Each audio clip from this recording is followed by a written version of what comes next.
these relationships. And that is one of the things that we will certainly want to explore. I would have been happy if I had had only one of these three distinguished participants, but I was overwhelmed with my good fortune in being able to obtain the services of all three of them, and it is clear, will be clear to you before the session is over, that they agree about everything. Just want you to know, pause.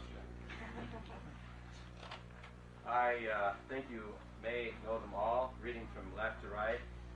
John Cohen, John Thomas, Mary Lee Grindle. They are different in their own intellectual backgrounds, but they are similar in that they are all experienced field hands with a commitment to operations overseas, and with a special interest in rural development, which is the primary focus of this inquiry. I've got really four different kinds of questions that I want them to present to you. I am sorry that we have them seated with their backs to part of the room, but perhaps they will get so excited with some of these questions I'm going to ask that they will show you their faces as well as their backs. The first question that I want to put to you is why AID would have commissioned a study of its own experience. Isn't this a pretty risky thing for a government agency to do? Well, we somehow anticipated that that might be one of your questions.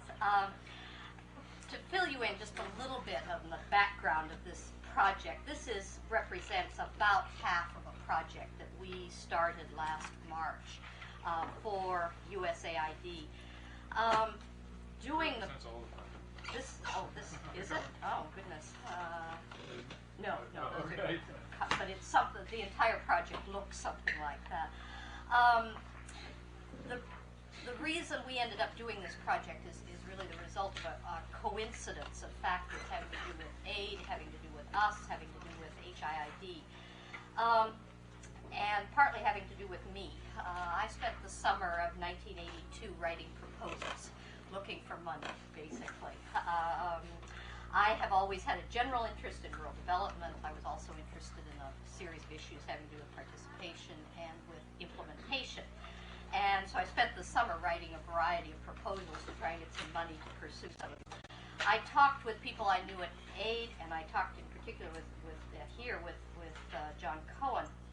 I went to Washington to talk about some of my interests with people at USAID, and immediately ran into a problem. I was interested in participation. Too bad participation is already being done. It's being done by Cornell.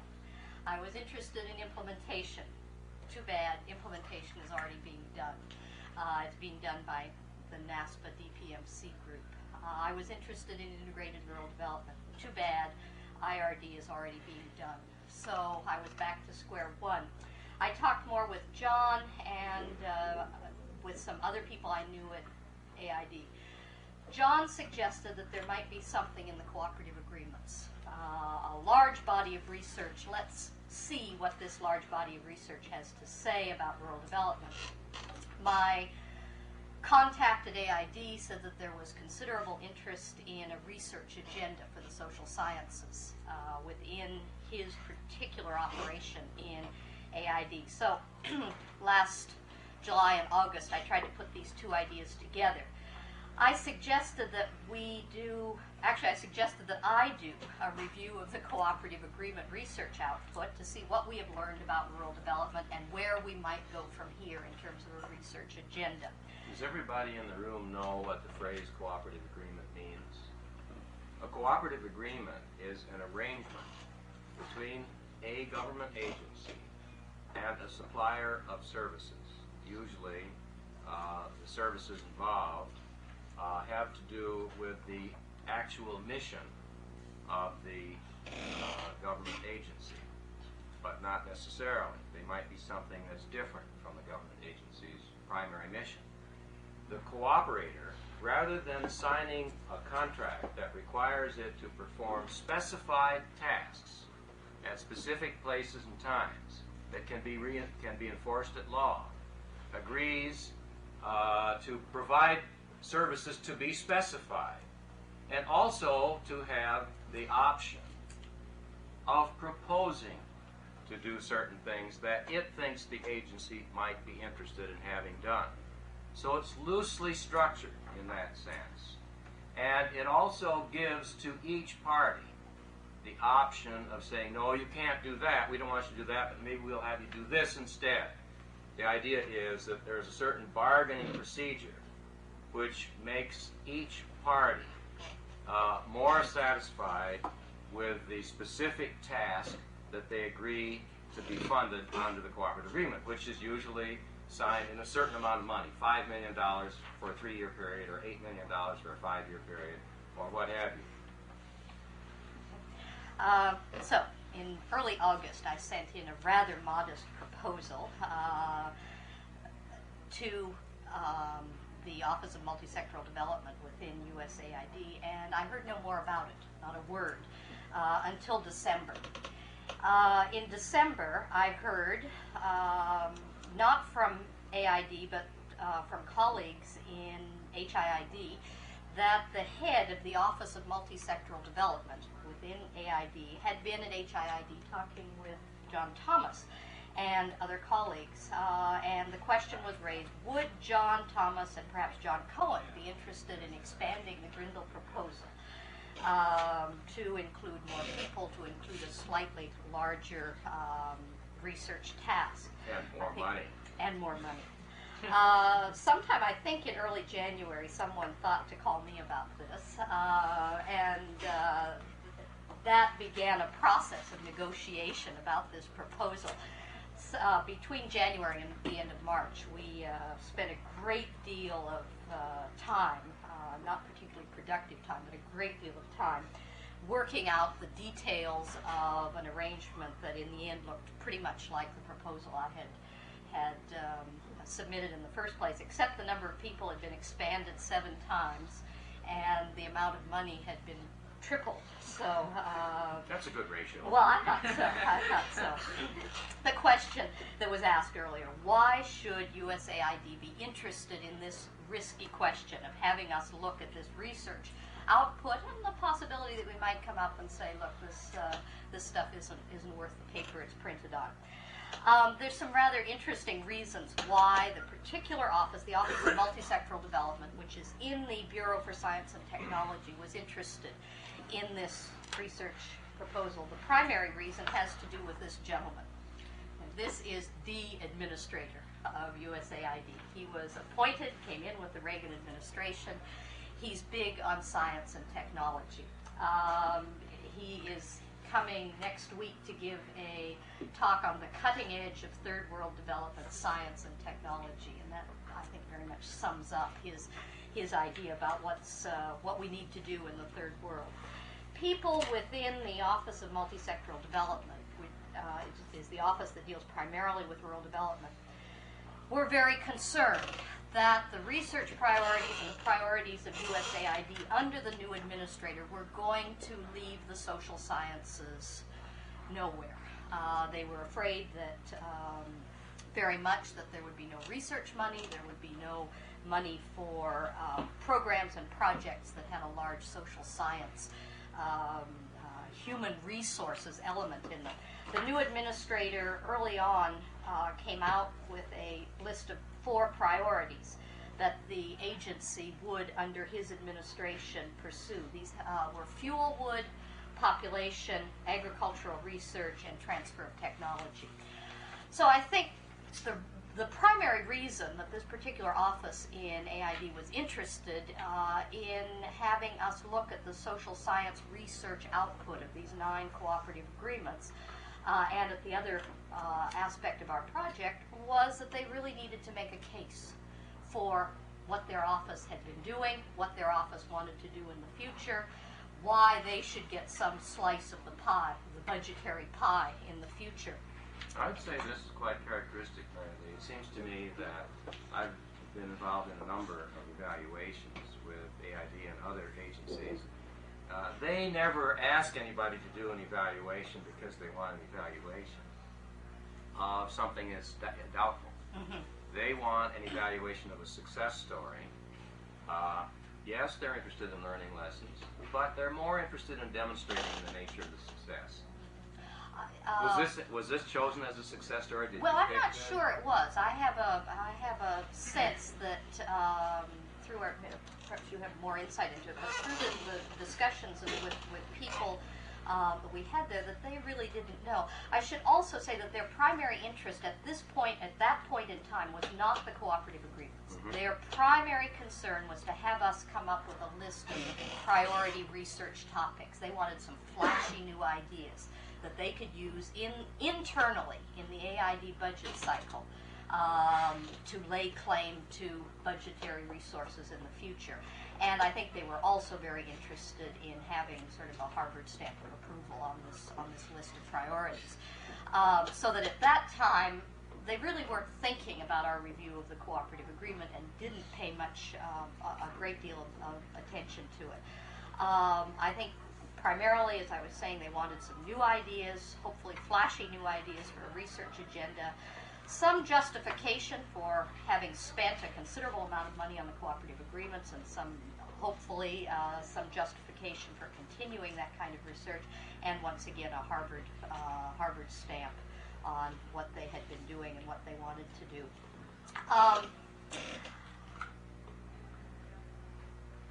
Those, I would say, would be the primary reasons then why this particular office at that particular point in time was interested in doing research. Suppose you had come up with a finding that there had really been no substantial contributions made by these under these arrangements. What do you think would have been the outcome? I know the one study I did for USAID in Ethiopia, in which I strongly recommended they not do a project they were committed to carrying out. They refused to pay me until I signed an agreement saying that I would never cite or refer to my work product, and that I would give them the original. That I would give them the original and all copies. Have you just cited your work product? Well, when the revolution came and it turned out that I'd been on the right side of the issue, they released it wholesale. I think, though, it's worth underlining Marilyn's point. In effect, this was the internal agency politics. This was staking a claim for resources within the agency when they saw them being bypassed by the hard sciences and the Science and Technology Bureau. The new head of, you have Peter McPherson, yes, Niall Brady, head of Science and Technology, former director of the International Rice Research Institute in Los Banos. Big focus on the hard sciences, on agricultural research. And this division, which had gotten a lot of money, needed a way to make their claim for social science research on forthcoming agency resources. So, now, of course, they were pretty confident that they had made contributions and that these contributions made a difference. Well, I think we knew enough about them also, so that we never really faced your hypothetical question. John had been connected with the Cornell project. He had insight into the fact that indeed, and since we have all followed rural development research, we had an idea that this wasn't a total loss to begin with. I think we might have been much more hesitant to get involved. No, in fact, the reason we were interested in this was precisely because we were aware that this had been one of the real breakthroughs in the development of research on rural development. These 9, actually there's more than 9, but the collection of cooperative agreements, which had all come out of this one unit in USAID, it was fairly clear that they had made a solid contribution. And I think USAID felt pretty secure in knowing that they would get a good evaluation of their work product. I would just like to add a couple of things to the dynamics of this. The first sets of cooperative agreements were coming to an end. The man who had been the father of the cooperative agreement, who had been the strong head of the unit we did this consultancy for, basically the Office of Rural Development in USAID, he had been replaced by a fairly cautious bureaucrat Jerome French, who was new to the position at the exact same time that he faced two very powerful chiefs above him, not only Niall Brady, who John just described to you, but Ruth Zagoran, who had been deputy head of IDRC in Canada, a very tough-minded historian and with some legal training. And they were fairly skeptical about whether the social sciences could make a contribution. So I think that French's strategy from the very beginning was to do two things. First, he wanted us to identify priority research areas where more money should be expended, and he knew we could do that, and we did that for him. You haven't seen that work product. The second thing he wanted was he wanted a product which would say that the cooperative agreement had achieved a lot, but could achieve more. And I think he had some confidence that we could deliver on that. And as always, there were other dimensions as well. The program officer for the project, who designed the project, was a former graduate student of mine at Cornell. Old boy relationships count in these kinds of situations, and I think that helped in terms of their confidence that we would produce a product. They knew us pretty well. In fact, the thing that's interesting was that Mary Lee was the unknown quantity. She had not worked for USAID before. She had written 2 books, which were very solid books on rural development, but also critical about the way rural development was being carried out. And I think aid quite logically came to Thomas and Cohen because they knew we were known quantities. They wanted this study, but they didn't know Mary Lee well enough. Did you succeed in controlling her impulses?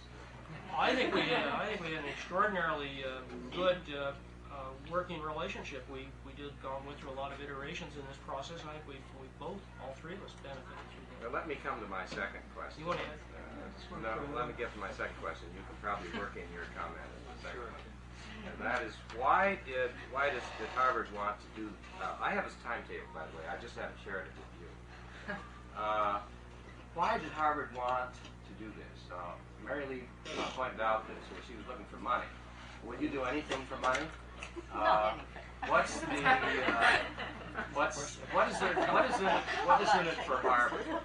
And why is the Harvard imprimatur, or a good housekeeping seal, something which it is prepared to give out on the basis of this kind of an arrangement?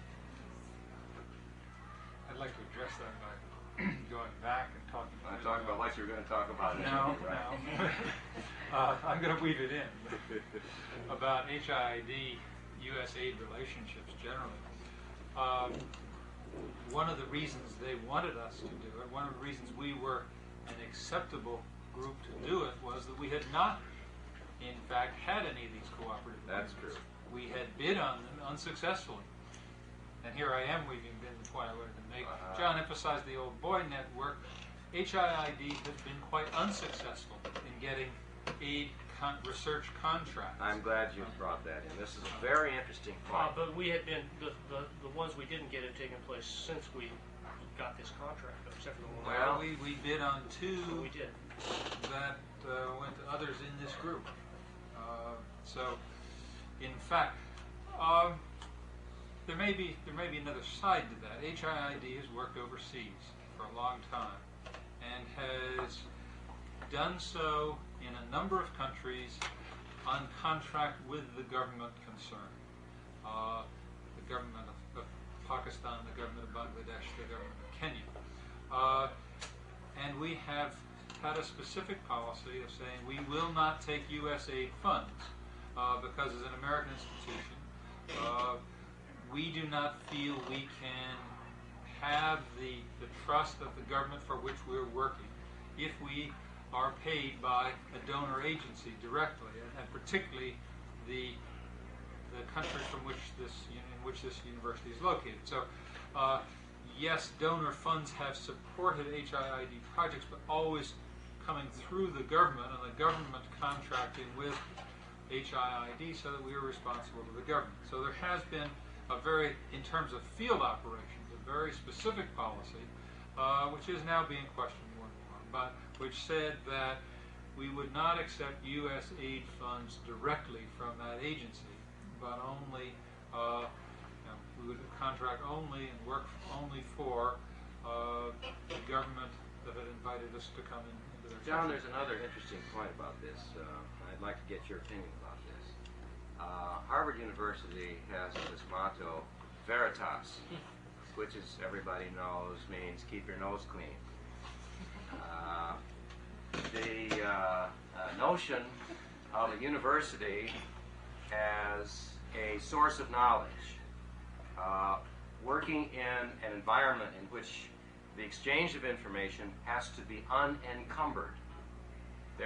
Harvard does not accept any classified work. Now, in the early days, there used to be a part of the boilerplate contract with AID with all of its component parts that they could not publish anything that emerged out of this work without the approval of AID or its predecessor agencies. I think that in one famous confrontation, this issue was avoided because the contract was changed. Is this issue no longer an important consideration? It's not an issue on cooperative agreements. Right. It is still an issue. But this was not a cooperative agreement. It was not an issue. They used enough of the cooperative agreement that this Yeah. wasn't an issue. Yeah. But there's a funny, going back to this point, there's a funny relationship here in that when HIID has bid, you get a sense of, well, HIID in the field saying, no, we don't want your money. We don't want to contract directly with you. We work for the government of Kenya. And some real antagonism that grew up there, say when I was in Kenya, that I would not go down to the U.S. aid mission and talk about what was, how the government was dealing with certain kinds of problems. So there is an aloofness, if you will, on Harvard's part. One gets a clear sense, particularly in recently, that where HIID has submitted bids for research projects to the research section, the science and technology section of AID, that on their side there is a feeling of, we don't like that old famous snotty institution up there in Boston, Massachusetts. We don't want to, we simply don't want to deal with that group. I wish I believed that. I think we just haven't had the capacity. Our contractor was told very specifically in the discussion, a contract negotiator went down and discussed it, said, well, after all, you have to remember we don't give points for prestige. There's an anti-establishment edge in this at times that comes out. So but this wasn't a competitive contract. It involved, as Marilee said, through a proposal that went in, and they're seeing that, and in that, an opportunity to serve their ends, and in this case, Harvard's name served their purposes. And so they came back to us, tailored this to their own political purposes. Now, why do we want to do it? Our operations at HIID, our involvements in rural development, have been heavily field-oriented. We have had, as has been mentioned, quite a bit of experience. We have done much less research. It was a very attractive opportunity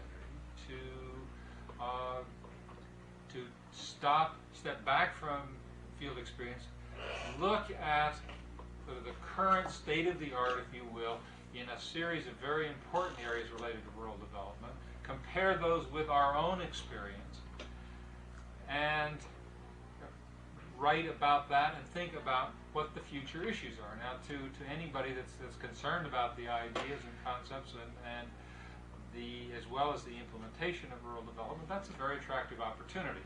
And we sat around and talked about that and got quite excited about the possibility of this as an opportunity to see where the field of rural development is and where it ought to go. And in the process, hopefully influence the allocation of money over the next 10 years in the area of rural development. So That's right. I want to add a couple of things. First, I want to tell you a bit about HIID. HIID is an academic-based consulting firm, period. The way we distinguish ourselves from consulting firms in Washington and in the Boston area is that we're concerned about capturing the learning externalities of what we do. The research we carry out, we want to contribute to academic development as well as economic and rural development. Second, a great university like Harvard ought to be working in a world where 60% of the world's population lives in villages or on small farms. And HID provides that extension outreach for Harvard. Third, it's strongly believed by my colleagues and others at Harvard that, particularly in development, you have to both teach and do. The notion of praxis is central. You've got to go out into the real world, do these kinds of assignments, work for governments, as John described. You bring that back to your teaching at Harvard, and your teaching is far better. I know my own teaching is a lot better from the 3 years I just finished working with the government of Kenya. And finally, and importantly, HID tries, and increasingly will try, to create opportunities for faculty and graduate students at Harvard.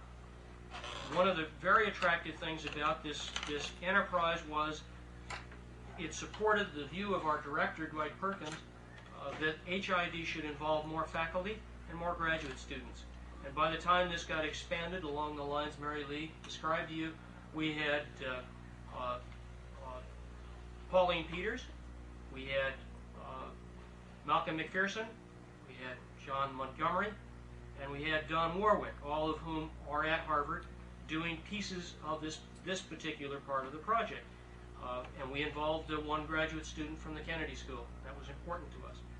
But the major reason why we took it, I think, was because it would facilitate our own publications and research, still publish or perish in some ways, even if you're in an academically based consulting firm. We took it because we thought it would allow Cohen and Thomas and Grindle and others who are now at Harvard, and I think give us very good capacity in rural development, to begin to do some things together, to get to know each other better, to begin to develop the collaborative relationships that are so successful, so necessary to do successful work here. No question that taking this on would help us strengthen our presence at USAID and the Rural Development Office and give ourselves greater credibility at USAID. And finally, we get administrative overhead on this project. We got 28%. Mary Lee didn't tell you what the contract was, but it was somewhere around $150,000, $160,000. This isn't the only product, so don't panic. But I think we got 27% of that, which is straight. 54? 54% of that went to Harvard HIID essentially as profit. And that profit for a nonprofit organization means that those funds were used to build up the library that some of you use at Coolidge Hall, to bring in visiting scholars such as my colleague Alemna Dejeni from Ethiopia who's here this year, and others, to allow some of my colleagues to not have to sell their time full-time. In fact, the final point why we wanted this project was because our job is to sell our time. John and I need to be fully covered in what we do, Mary Lee also, and this was a chance to do something we were interested in that covered our time. I think those are some of the more pragmatic reasons why we were interested in this. I just had one little question that I asked Jerry French when we were talking about this. I said, Jerry, suppose we give you a list of future research topics and you adopt those. Would that preclude us from bidding on any of those? He said no, it wouldn't. Two points. It wasn't all delight within HIID or Harvard that we were undertaking this project. There were some trepidations. One that was expressed to us many times and we just didn't pay attention to was the trepidation that we were promising to do a great deal in a very short amount of time. And a lot of people came to me and said, you know, there's no way you can do this. We did it. But at least at the time, there were a lot of people really did tell us that we were promising too much. The second thing came out a number of times in sort of official meetings within the university. It had specifically to do with the the review of the cooperative agreements. It was expressed at a number of different levels that the university and HIID did not want us to do they wanted us to be very careful about doing a really critical evaluation of the work generated by other universities. We had to be very careful to indicate that what we were doing was a review of the social science output. Harvard was very concerned that the university would get into a difficult situation of having to, in a conflictive situation with another university because of our review of the cooperative agreement. We weren't terribly concerned about that because of our own perceptions of how we would go about this, but the university was concerned about this and wanted us to be very careful that we weren't just going to take someone else's research and do a job on it, that this was to be a constructive review. Now I think where we are is that we've had a very careful, I think conscientious and honest appraisal of the circumstances that surround a donor agency and a contractor in connection with the performance of a sensitive task. We've looked at some of the constraints on both sides. We will extrapolate from this experience next Thursday. Now, however, I would like to have you look at the other dimension, the other half of the picture, that is who these 9 creatures are, what their stake has been, how they have operated, and what they have produced. And I asked my friend John Cohen if he would prepare a simple and legible chart, and he has succeeded in preparing a complex but legible chart, and I think that's a good place to begin, and let you talk us through it, John. You first. You're not going to change the script on us. Oh. No, but we have only 45 minutes. You asked us to briefly talk about the objectives of universities, and I think that's important. I think the list pretty speaks for itself. Why do universities want to do this? Let's talk about that for a minute. First and foremost, universities. Yes, you didn't get one. First and foremost, universities want to do this because they want to get funds, which they can use to do several things. First, to build up. This kind of money is known as soft money. Universities like to get this soft money. It allows them to build up their staff. When they don't have budget lines for hiring more staff, they use this soft money. They can empire build with this kind of money, bring more people on, therefore begin to increase their stature. Universities like to do this because they can use some of this money to fund graduate students who are at the university. It also can cover some professors' salaries. Universities like this because, like HIID, they get administrative overhead on these kinds of funds.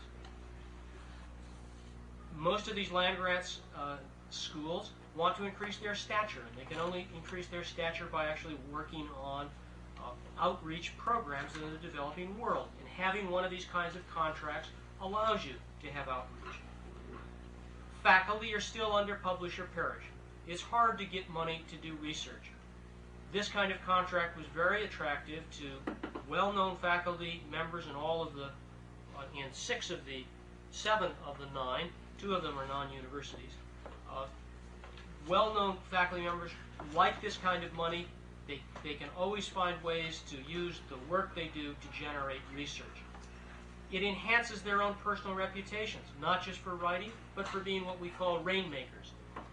Powerful academics, once you get known for your ability to write, publish, then what you want to do is enhance your capacity to bring in grant money, because then you can have more graduate students working under you, you have more stature in the university. We have some very powerful rainmakers in these cooperative agreements.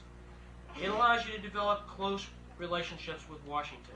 There's nothing more fun to say in a lecture than last week when I was down in Washington, we. It's always nice to have your students know that you're on the cutting edge of development. It increases their respect for what you say and your own credibility. And finally, a friend pointed out to me once that many university presidents are historians. And the reason why historians end up being university presidents is because historians don't have opportunities for consulting. When it's time for their children to go to the university, and you know what that costs, they have to become university presidents in order to get more money to send them to school. Well, for social scientists, we put our kids through college by consulting at $238 a day. And the way you get to consult at $238 a day is to become an established member of the Old Boy Consulting Network. I say that word advisedly. Some non-old boys are cracking it steadily. To have these consulting opportunities, and certainly that's another reason why these are attractive. And finally, universities are interested in this because once you get your first contract and you do a good job on it, it lays a foundation for doing continuing work for USAID. Dependency relationships emerge, and you can string this along if you do a good job for a long period of time, enhancing your university and your own reputation in the process. Mary Lee, what about the description? Oh, she's going to give us the Sure. That's what. Let me just explain John's matrix to you. There's really a mixed bag of institutions here and objectives and some differences in terms of their performance. And I'd like to just briefly mention a few of the more interesting ones, and you can peruse this at your leisure then, and you may have some specific questions later for us. Basically, I think Jack mentioned earlier, there's three basic kinds of contract holders here. A university department, you'll see in the second column, John has set them out. A university department such as Michigan State University or Ohio State University, where you have the agricultural economics department undertaking the contract. In these, there is a tendency. It's a tendency to have a more disciplinary focus. That is, most of the work comes from a focus of ag economics. But I would say even here, you tend to have a rather broad perspective on what rural development is, even though most of the people participating are ag economists. A second form of contract holder is an international center within a university. It's also located in a university. Here, I think there's a tendency to have a somewhat more multidisciplinary approach and to have a somewhat more diverse work product. Cornell is a good example. Berkeley, the Land Tenure Center are the examples we have here. And yes, at the Land Tenure Center in Wisconsin. The consulting firm or other, which is our NASPA DPMC category, tends to be number 5. yeah, Yes. National Association of Schools of Public Affairs and Administration. That's NASPA. On there should be DPMC, which stands for Development Project Management Center, which is a small group of people in the Department of Agriculture. They have been collaborating on some cooperative agreements recently. They tend to be, that particular kind of consulting or contract arrangement tends to be somewhat more action-oriented, so that the DAI, the Development Alternatives, and the NASPA DPMC cooperative agreements were somewhat less academic, more action-oriented. Now, action-oriented here means specifically sending people out to missions upon request to perform. Help out when they have particular problems that they need technical assistance on. The primary objective of the cooperative agreements from the perspective of aid differed somewhat among the various cooperative agreements. Sometimes AID was primarily interested in conceptual work. They had a problem that they realized they needed real research and conceptual development on. The best example is Cornell. The 1973 Foreign Assistance Act mandated that that there must be participatory involvement of beneficiaries in projects that were supported by USAID in students overseas foreign assistance. That was fine, but after a few years, everyone was clamoring for more knowledge about participation. What is it? How do you get it? How do you know it when you see it? And Cornell really, the primary task was really to develop the tools to understand what participation in projects is and how you get it. A second objective that you see in some of the other projects as being a priority was to have on tap a pool of top-notch professionals. The cooperative agreement offered itself as a way of getting specific individuals kind of tied in a contractual relationship with USAID so that AID could call upon them more frequently to undertake particularly technical assistance and policy advising. The work at MSU on alternative rural development strategies is a very good example of this. The alternative rural development strategies is sort of a name that was tacked on to a cooperative agreement that primarily gave USAID access to some top-notch, well-known professionals particularly in ag economics. And a third, somewhat related objective that becomes a priority in some of the other cooperative agreements that has to do specifically with service to the missions. And here I think particularly development alternatives, the NASPA DPMC project were entered into specifically in order to get some people available to be sent out to the missions to do technical assistance when and where they were needed. And that if there were some research component to what they did, great. But the primary purpose was to get service to the mission. If you take a look at the major missions served, what this column refers to is the countries in which the particular cooperative agreements had more long-term research and consulting arrangements. Can I say one thing, Mary Lee? Just one thing about it. USAID, a decade back, funded what were called 211D grants. And they simply gave money to a university to build up a capacity in a particular substantive area. And a good example is the Land Tenure Center at the University of Wisconsin, which became a major American resource. The problem was that USAID found that when they asked for help from these centers, which received this institution building funds, that either didn't get it, or they got the wrong kind, or they got it late.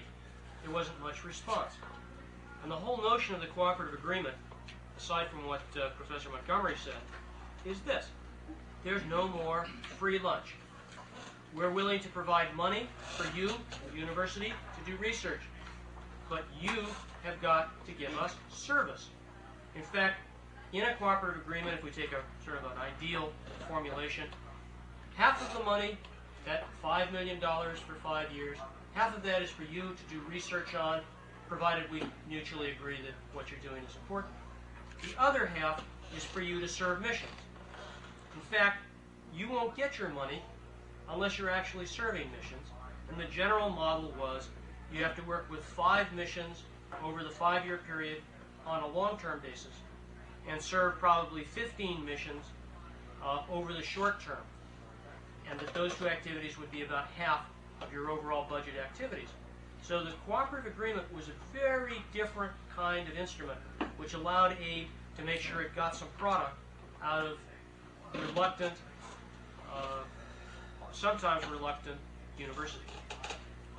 That's why the missions are on. It's interesting just, to note that most of the countries listed are small countries, and I think this perhaps reflects the emphasis within USAID these days. It is primarily, or more and more, becoming a donor agency to smaller countries. It should also be noted, I think, that the countries here often have very little to do with research logic. That is, if you were to set out to do research on participation in rural development, you might not pick, but you might not pick Sri Lanka or Jamaica or Botswana or North Yemen. there might be some other countries that would be the perfect case studies to do research on if you were interested in participation in rural development. That's not why they were selected. Very often the case selection had very much to do with, was the mission interested? How interested was it, and was it willing to chip in some of the money to fund the arrangement between the cooperators and that particular project or country? The next three columns give some idea of our evaluation of the performance of the cooperative agreements. They are mixed. Generally, from the perspective of USAID, Cornell, DAI, MSU, non-farm employment were considered very successful. They're considered the success stories. Pretty generally, the Regional Planning and Area Development Project at the University of Wisconsin and the Berkeley Project on decentralization are considered the failures. NASPA, DPMC, I'm not sure that AID knows, or we know what to make of it. It's a rather strange animal. The Land Tenure Center, Ohio State, MSU, Alternative Rural Development Strategies, these generally positive evaluation of them, not as strong perhaps as Cornell, DAI, and some. How did you go about evaluating service to mission?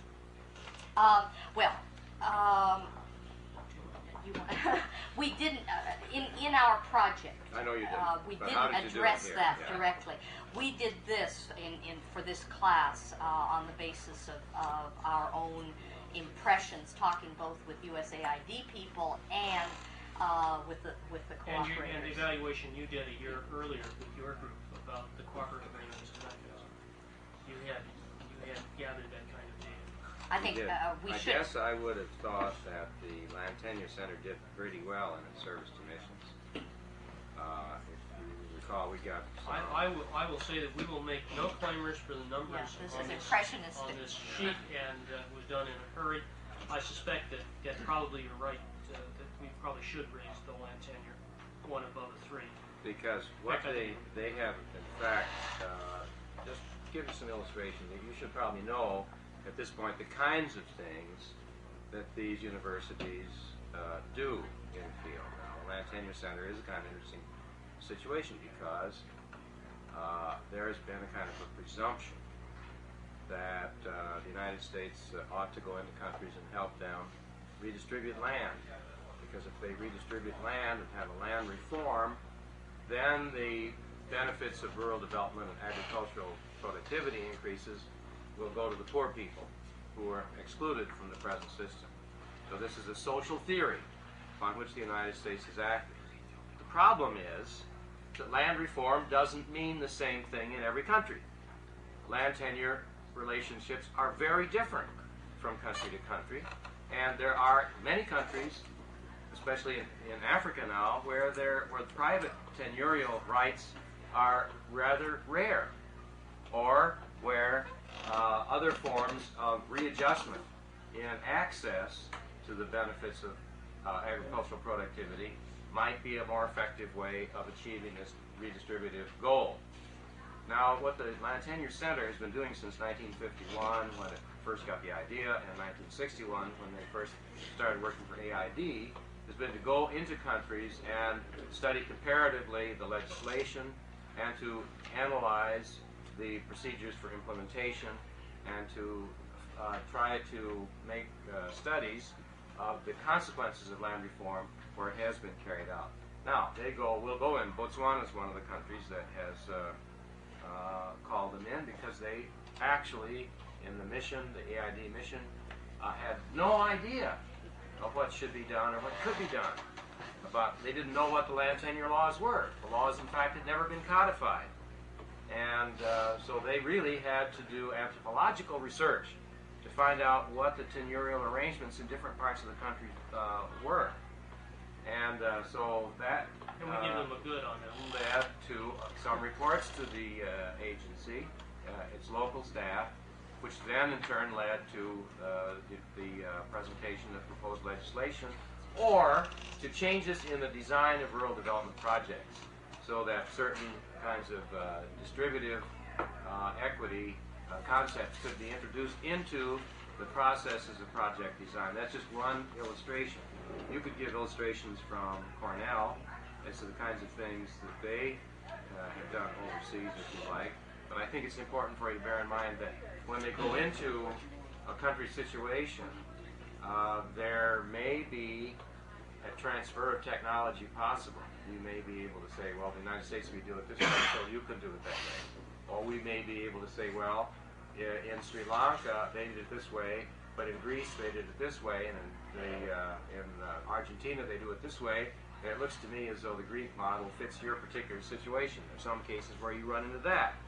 But now, increasingly, we are finding that we have to get more deeply into, particularly in the cases of land tenure, into original research to define relationships which have not been experimented with and about which there is very little hard empirical information to draw. Just have one final point about these. We found it very interesting, just looking at the research output of the cooperative agreements, that in some cases, the evaluation that AID had of the overall cooperative agreement, it's a failure, it's a success, it's not so good, really didn't correspond to the research, our own evaluation of the worth of the research output. And the best example I can give is the Berkeley work on managing decentralization. Once again, when you mention the Berkeley project to people in USAID, they're likely to roll up their eyes and shrug their shoulders because this is considered a real failure. It just didn't work. And yet, if you take a look at the social science work, the social science research that they did, there's some pretty good stuff there. And we found that very interesting. The problem is that for aid, research is not, they cannot justify the investment in the cooperative agreement just in terms of the research. If they're not doing good mission-related work, then it's very difficult for them to consider any cooperative agreement to be a success. They have to at least do the mission work, and then if they produce some good research on top of that, great.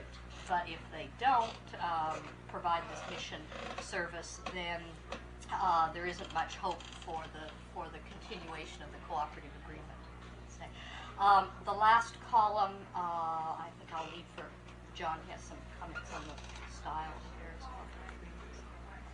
Just one comment that's interesting, and you understand it, Jack, better than I do, I think. There's the central offices in Washington. And they tend to fund a lot of university work, policy work, applied research, through whole sets of grants. And they do pretty well. Certainly, they move enough money to justify their presence in Washington. The missions, the regional bureaus and the missions generally feel that they should have control of that money, that they're the ones who have the specific needs for research, and that money shouldn't rest in Washington, in rural development offices or education offices or health offices. It's not where the money should be, because that will just generate quote-unquote academic research. And this is something that an office like the Rural Development Office has been very sensitive to, and they have always wanted to see to it that what they funded would not only justify the management of portfolios which they had of research and policy-oriented applied research work, but also that it would be a service to missions. So there's an internal dynamism here which is really important, competition for funds between the missions and the center. And the second thing I'd like to mention along those lines has to do with, I lost my train of thought. Just leave it at Well, while he's catching up with the train, let me turn to my colleagues on the floor. Oh, Jack, I know what I wanted to say. I'm sorry, it just took me a second. The other thing is the reason why, if I can be very cynical, maybe I'm being a little too cynical, the reason why Berkeley was not seen to be a good project, frankly, is that busy USAID officials don't have time to read. They live off, on the whole, intellectual capital. And senior government officials in the countries they work in have even less time to read. And the problem with the Berkeley product is that it's in a textbook kind of publication. It's not going to get read. And one of the really serious problems we found in the cooperative agreements, I guess it came out in what you read, was that there's a real packaging problem in terms of addressing different audiences with different thicknesses and formats of reports. And USAID is never going to know that Berkeley produced a good report because nobody at USAID is probably ever going to read the final publications on the Berkeley. That's why they hired us. Well, we've given See what we a did? summary. No, I think that. You think that's too cynical? No, I think they may say that they individually read, but they assume that nobody else reads, and so then they say there's no impact. So maybe I'm even more cynical. But I call your attention to the fact that we have these three principal individuals who are responsible for this quite massive review. And I want to see if you have any factual questions. Remember that their review concentrates on the research output. You can read what they say about the research output. Policy output. You can read what they say about the policy output. So we will not ask questions immediately about that, but I thought you might have some other general questions, background questions to address to them before we turn to recommendations or anything else they may want to say. I was wondering that if USA finds the virtue of giving money is influencing the work itself. Is influencing? The work itself. I Of the can cooperative explain that. agreements or of what we did? Not on what you did, but on the cooperative agreements. The important part Yes. in that is the items they choose which to allocate money. Not only that, you read a lot of researches on rural development, which I assume some of which is funded, has been funded by USA one way or another. They very often begin with assumptions about certain rural activity and go on to generalize and then make certain suggestions. Now, this is when they're discussing in general, not one particular country. And I often wonder that where that assumption comes from in the first place. I have the impression now maybe from whoever is interested into doing that particular research influences what to look for. I don't know if you... Well, U.S., as John says, USA sets the direction by choosing what topics in the area of rural development are going to have cooperative agreements and therefore be dramatically expanded in terms of their conceptual and empirical Art Mosier approach to rural development.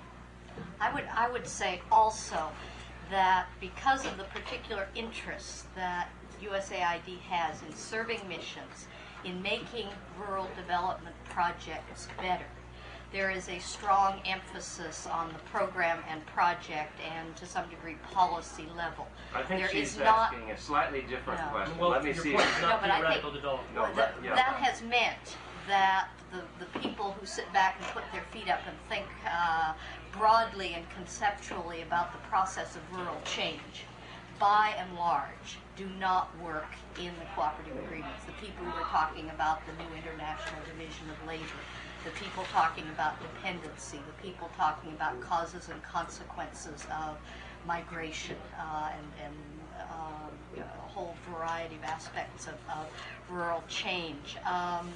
People who are concerned with the question of state penetration into rural areas. Those kinds of people are not represented in the cooperative agreement. In part, I don't think there's any conspiratorial reason behind it, but I think there is a real process through which those kinds of people are either not relevant to the concerns of USAID or do not, USAID does not see their concerns as relevant, or they are simply not networked into this rural development club. It's a very large club. She's raised another very interesting question to imply by her question. She may even have this in mind, that you have a rather selective group of countries that you're dealing with, and they are the countries upon which the United States is lavishing aid, if that's the correct verb. And they are also countries in which the particular constellation of brain power in the aid mission and in the host government share a common view of the nature of development. And that excludes from the total experience that's being analyzed and the theory a whole collection of experiences in countries that are not receiving aid, countries where the United States mission and the host government are not in agreement about the nature of rural development, and other countries where, although these conditions may be true, the money for accidental reasons is going somewhere else. Well, that's partially true. For example, I said that under the cooperative agreement, half of the money is for your own research, the other half is for mission. You've got to work where USAID has missions, therefore political relations. But on the half that goes for research, you will find in the work products some interesting looks at China, Mozambique. I think specifically the earlier Cornell work, which Ben Davis did on China. You can, in your research side, have time to think a little more broadly and to look at cases in the agrarian socialism world and to look at dependency theory in general. So that's where you get that opportunity. It's a good question, and I think those are good answers. We now see a certain set of constraints and a certain way of responding to them. Go ahead. In the summary that we had for reading, we found that there was a reference to this research output being relevant for field practitioners, for policymakers in the host countries. I was just wondering what kind of evidence did you look at to come to this conclusion? Well, the Cornell work all had Arabic summaries in it, and all copies of this was in Yemen, and all of those documents were delivered not to just to the USAID mission, but to the national unit and to the provincial units that Cornell was working with. That's as far as we can answer it, because as we said in the preface, we're working only on the written record. But at least efforts were made for outreach. Basically, our conclusion was that much of what was produced was relevant. The problem was that it was often inaccessible, just in terms of the way it was produced and reported.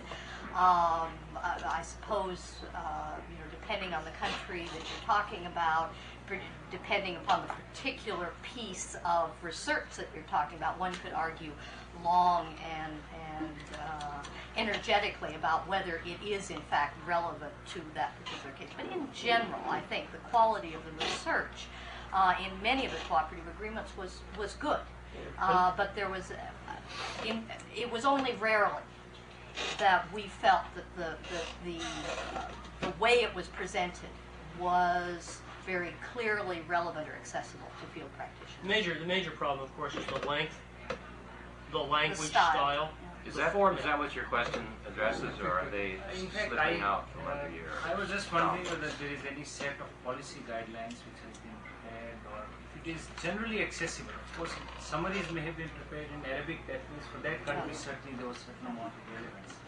But is there anything of generic value which is No. available? I mean, that's the problem. That's the problem We with didn't dissemination. even, one of the interesting problems we had when we started this project was just to get a hold of the documents. It took a long, long time. Nobody had a list. AID didn't have the research output. We had to, they sent us a few boxes of stuff. We didn't know what it was. We had to go to the individual cooperators and say, look, what have you produced under this agreement? Send it to us. Sometimes they sent it to us. Sometimes they charged us for it. Sometimes, we sat and waited for a long time. So, even at that level, if you're sitting in a third world country where the mail doesn't work very well, and you want to get a hold of, you somehow find out that somebody has done a report on this. You may find it very difficult to get a hold of it. And that's a real problem. They've invested all this money, and it may not be particularly accessible. Well, let me say this. Increasingly, much of the research product of all of these 9 cooperative agreements is appearing in journal articles, being cited in footnotes among the academic community. Several of the cooperative agreements have gone out of their way, particularly Michigan State on both of its projects, the Land Tenure Center, Cornell, to see that copies of everything produced go to the National Library in the countries it was working in, and to institutes of development studies in those countries. But now let me get to the depressing part. Having just spent 3 years in Kenya, I was surprised to realize that all of the Cornell publications, of which there are many, in which I had participated in writing, some of them, remain unopened with their backs uncracked in the USAID library in Nairobi. And the same can be said for the same materials in the Institute for Development Studies in Nairobi. Well, that's the French theory of what a library is for. It's to preserve human knowledge. So one might ask, I think quite justifiably, whether this is really rural development or academic development. Another question, Mr. Bassioni? Yeah, as you looked at this corporate program, surely you've done so with some bias to what you perceive of the HIID or how it perceives to be really supposed to rural development.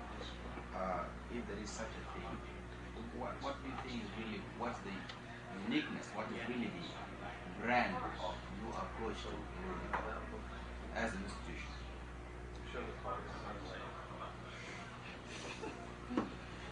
I can respond in terms of my own bias, but not in terms of the institution. Well, I think my own bias is that there is a theoretical weakness in the, not just in the cooperative agreements, but in the field of rural development.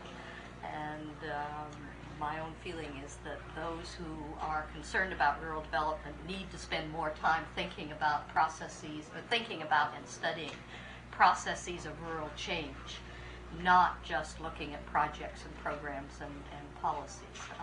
And I think to some degree that perspective comes through in the report, that there ought to be more concern about theory, broad level theory, more concern about how rural areas change, what causes those changes, what are the consequences of those changes. That's my own rather academic approach to it. Can I just follow up on David's question? It's essentially related to that. Regarding evaluation performance, for example, I just wanted to know whether you would prefer, say, Cornell University's 112 to Michigan University's 211. I mean, between the 3 evaluation, what would you opt for? Would you really, would theory be the ongoing? I have a real problem, personally, have a problem with that question, because I think it, what I would prefer is one thing. What AID needs is another thing. What the university is involved or interested in is something else again. What the host government might Yeah, want would be and I think we tried very hard not to get a unidimensional criteria for evaluating the cooperative agreements, and I think we tried very hard to do that for a good reason. That so they didn't produce that much of enduring value for rural development. They may have done some very good and unique field support that made the cooperative agreement a very dynamic thing. Perhaps they inspired others to go back from other universities to go back and do the academic research side of it. So I want to stay away very much from that idea of this is better than that. Mr. Sanwal? I have a problem here. One is that if has all this exercise, I mean the one you have done and the cooperative agreements been just for a bargaining tool for aid, so that one unit could get more funds or the agency as a whole could influence the host governments better. Or, as was pointed out by John Cohen, that part of the objective has been to add to knowledge, the academics. If it has been a bargaining tool or influencing procedure, it's fine. But if it is to add to knowledge, two problems arise in my mind. One is that, take the first case of participation. Now, participation is good. This study came out, I think, more than half a decade ago. Now, what has happened to this? What has USAID done with this knowledge? Has it been, we know that foreign governments or aid or World Bank can influence devaluation. Have they been able to influence, why have they not been able to influence the countries that they have a powerful influence, if they are really serious about it? And secondly, the point that you made about the Berkeley report, I've tried to go through it, and I think one of the points made out is the importance of linkages, relationships, processes. But do you think that kind of linkage of processes can be seen by universities looking at the published or printed literature? Don't you think the cooperative agreements would be much richer if the universities in the less developed countries was associated with it? Well, first of all, universities in the less developed countries have been associated with some of these cooperative agreements. I mean, we can't tell you everything about the 16 feet of publications we went through to write even this 300-page report, of which you only read 50 pages. First, I think it's important to say that all of these cooperative agreements are based on an act of Congress in 1973 called the Congressional Mandate, which simply was a mandate from Congress to USAID which said, concentrate the bulk of your resources on the 40% of the world's population who are poor. Increase their participation, try to promote growth with equity. That whole message was freighted with a lot more requirements than just that. The purpose of these, when the Congressional Mandate came down, very little at that time. Rural development in many ways, where we are today, is light years from where we were even a decade ago. And at that time, as Mary Lee said, we knew very little about participation. We knew that integrated rural development projects weren't working very well. There were substantial questions as to whether low-cost credit would really reach small farmers. There were major questions about how to manage and promote decentralization. All of these and many other issues we didn't know much about. The only thing that Washington knew was that it had to get more information so that it could increase the probability of the projects it was funding and was going to continue to fund, increase the probability of their having higher success rates in terms of their objectives. And I think we can say that the knowledge generated by these cooperative agreements, if they are drawn upon and used, I think I can confidently say, can increase the probability of project designers and project managers for promoting and managing projects which will reach the objectives of growth and equity for the large percentage of the rural population who are desperately poor. That's The a question good, is... That's a good concluding remark, because we have now, unfortunately, to stop. Well, the question is, will they actually use it? And that's a format problem, and one of the things we say in here is that USAID has got to address that problem. It's certainly more than a format problem, but Yes, a theoretical problem too. it's a problem of the kind that you opened up very nicely for us. Everybody in this room should bear in mind that the task that they undertook was a task of looking at the research contributions. The issues that we have been discussing go much more deeply to questions of real world action, of policy, and also of politics. And I'm especially grateful to you that you've given us an opportunity to get so much of a sense of these issues, and that this gives us a good base on which to pursue our discussion in our next meeting of these 4 topics that are on the board, and of other topics that will come to your mind, or maybe already have come to your mind. This has been too short a period. I myself have found it extremely interesting, and I congratulate you, and I thank you very much for coming. Thank you.